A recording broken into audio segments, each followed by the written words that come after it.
Hey guys, let's see my go to lipsticks I carry everywhere. So నేను ఎక్కడికైనా వెళ్ళినా కూడా యూజువల్లీ ఈ లిప్స్టిక్స్ క్యారీ చేస్తాను అనమాట. సో అవి ఏం లిప్స్టిక్స్ అండ్ లిప్ ఆయిల్స్ ఉండొచ్చు, లిప్ గ్లాస్ ఉండొచ్చు అండ్ లిప్ లైనర్స్ ఉండొచ్చు. My go to lip things I'll show you now. My go-to lip shades and lipsticks, lip gloss, lip oils, lip liners. నేను ఒక్కొక్కటి చూపిస్తాను. First వచ్చేసి ఇది lip oil. This is from K beauty in the shade honey.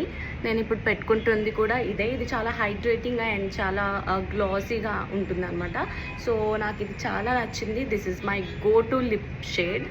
This lipstick is from mass. ఇది ఈ shade వచ్చేసి కొంచెం ఇలా ఉంటుందన్నమాట, బర్గండీ బ్రౌన్ మిక్స్. ఇది in the shade 3 take a dare, shade name take a dare. So this is also my go to lipstick. So next lipstick is from Maybelline. ఇది in the shade లిప్పీ 10. ఇది చాలామంది అడిగారనమాట వీడియోస్లో. So ఈ shade వచ్చేసి ఇలా ఉంటుంది. కొంచెం ఇది గ్లాసీగా కూడా ఉంటుంది అనమాట. సో చాలా హైడ్రేటింగ్గా అండ్ ఆ గ్లాస్ ఫినిష్ కూడా ఇస్తుంది మనకి, మ్యాట్ ఫినిష్ లాగా ఉండదు. So this is also my go to lip shade.